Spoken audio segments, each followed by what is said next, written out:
NFL Week 4 computer picks, NFL picks, and fantasy football computer projections. RoccoBot is back. RoccoBot is everybody's favorite creepy pick'em robot. On this episode, what we're going to do, we're going to run through the top 10 fantasy quarterbacks, running backs, wide receivers, tight ends, and defense and special teams this week. I want to remind you these are computer projections. I don't always agree with them, and we'll discuss when I get to one of those points. And then I'm going to give you RoccoBot's top 5. Well, actually, I'm just going to pick all the games against the spread this week.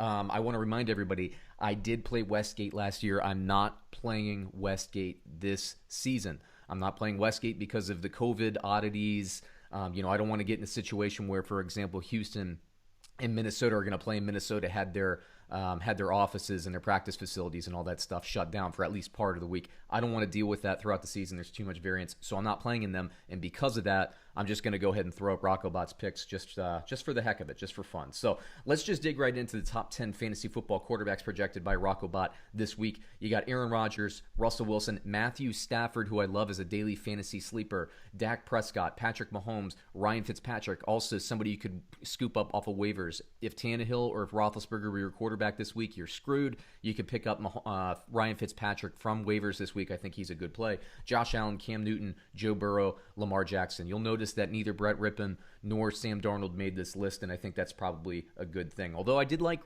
Brett Rippon. He threw the ball downfield a little bit more than I thought he would, so he was a little bit more impressive. Not bad in his first start, I didn't think.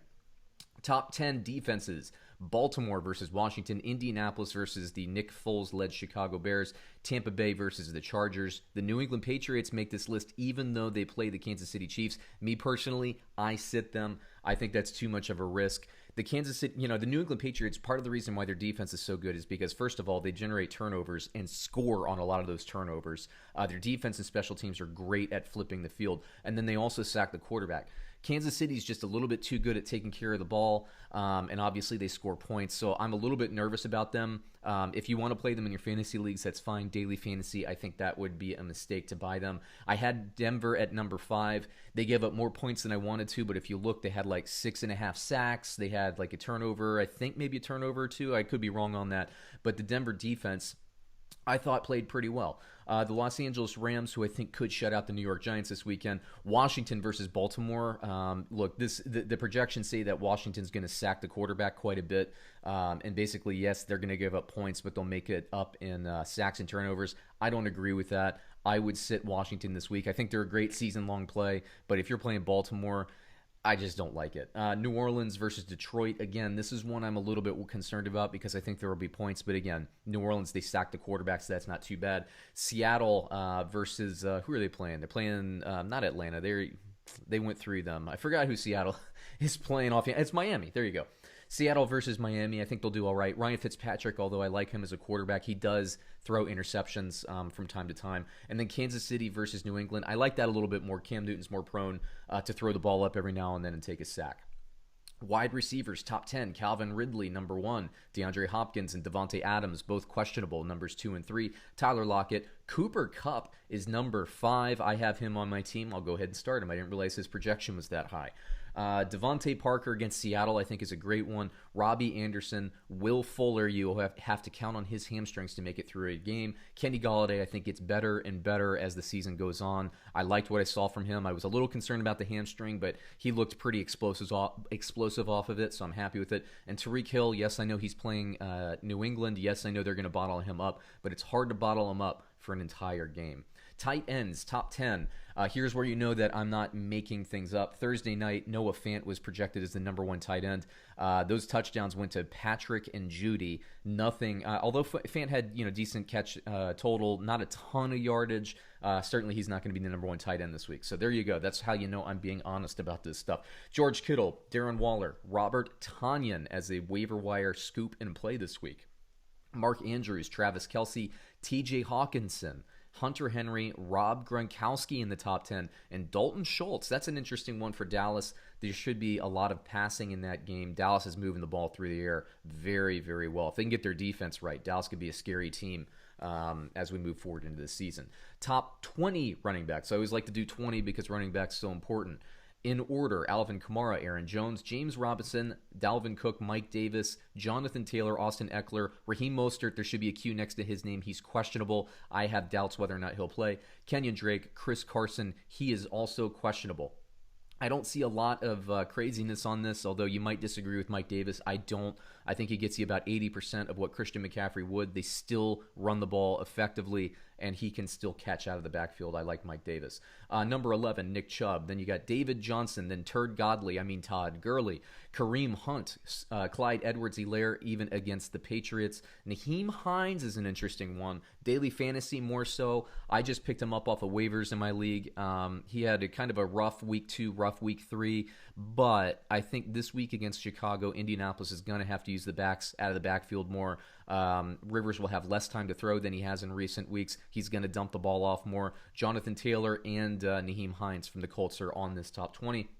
James White, Devin Singletary against the Raiders. The Raiders' secondary is better than you think they are. I think the Buffalo Bills will have to work the middle of the field and basically shorter and intermediate routes. Devin Singletary was running well last week. I think he'll catch more passes out of the backfield. Jerick McKinnon, yes, I said Mostert a little bit above. Obviously, if Mostert doesn't play, Jerick McKinnon's projection improves. And if Mostert doesn't play, I would have Jeff Wilson in this top 20 comfortably. And then Ezekiel Elliott, number 20. So there you go. Would I start, and I do have this situation on my primary league, or in my primary league, I have Ezekiel Elliott and Nyheim Hines. Am I realistically going to start Nyheim Hines over Ezekiel Elliott? No, I'm not going to do that. But if I'm playing daily fantasy, do I spend the money on Ezekiel Elliott, or maybe do I take a chance and spend the lower amount on Nyheim Hines? Yes, I would do that. That's how I personally use these, and that's how I would suggest you use these as well. Nut kick potential. I do a fantasy football fallout every week, and I talk about fantasy football players that really break your heart week to week. This week, I have poor projections on Deshaun Watson at quarterback, Miles Sanders versus the San Francisco 49ers at running back, wide receiver Stephon Diggs over the Raiders. I just said the Raiders' pass defense is better than you think, and I think Buffalo is going to work short and intermediate. Is that right? I do not know. Travis Kelce versus the Patriots. We saw what they just did to Darren Waller. With the Patriots, basically they're going to choose to try to shut down either Tyreek Hill or Travis Kelce. I think they're going to try to shut down Kelce. RoccoBot agrees. And then the Los Angeles Chargers defense, who has been very good against the improving Tampa Bay Buccaneers offense. I don't love them this week. I think Brady takes care of the ball. I think that they score points, so therefore I'm out on the Chargers this week.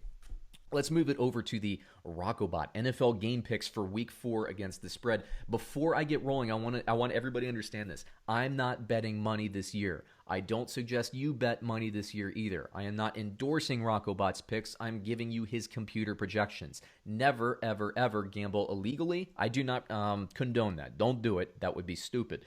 Don't gamble money you can't afford to lose. If you can't afford to make the bet and not get paid out, then you shouldn't do that. If you do that, you are stupid. Don't do it. Never expect a robot to understand the intricacies of human sports psychology. We don't know what's going to happen.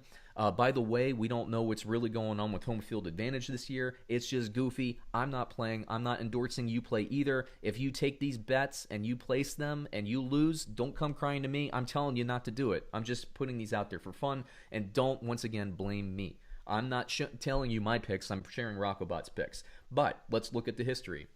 Lifetime, RoccoBot's roughly at 61, 62%, somewhere around there. 2020 this season. This is exactly why I'm telling you not to just go bet on all these picks. It's crazy to do that. 2020 so far, RoccoBot is 24.5 wins. That half is a push to 23.5 losses. That's 53%. That's just above the pay line. I mean, razor thin above the pay line. You have to basically hit like 52.7% or something when you consider the rake. So it's not a good idea to do this. 2020, me personally, I have 27 wins and 21 losses. So I'm actually outpacing RoccoBot early in the year. Again, a lot of these lines are goofy because of the home field advantage. The sports books are still trying to figure out what to do. 2020, top 5 picks for RoccoBot. 5 out of 15, his supposed locks. 5 out of 15 hit. That is not good, folks. Had RoccoBot played in the Westgate this year, he'd be tied for 1,043rd, which is actually a jump. I know it says minus there, but it's a jump of 39 places, so he did a little bit better, even though he only got 2 last week. I'm 8 out of 15, slightly above 50%. That doesn't get you paid in the Westgate, although I would be 395th place. So I'd be getting closer to striking distance. But I think this year only like the top 100 get paid out or something like that. So anyway, RoccoBot against the spread, I go in order of confidence, or I said reverse order. So you can see the margin over on the right side. You see the spread over on the left. Los Angeles Chargers +7 versus Tampa Bay. RoccoBot likes Tampa Bay in that game. I tend to personally agree with that, but you can see RoccoBot's margin of victory isn't that great at about a point. Cleveland misspelt there, +4.5 versus Dallas. RoccoBot likes Cleveland in that game. I don't know what to think. It's one I would remove from my board. Pittsburgh versus Tennessee, obviously that's not going to be played this week. Jacksonville +3 versus Cincinnati. RoccoBot likes Jacksonville. I'm not so sure Cincinnati about that. I'd remove it. RoccoBot doesn't love it. I don't love it either. Buffalo -3 versus Vegas. RoccoBot likes Buffalo. I think Vegas offers an intriguing tactical matchup to Buffalo. I think Vegas might cover that spread, so I probably remove it. New Orleans -4 versus Detroit.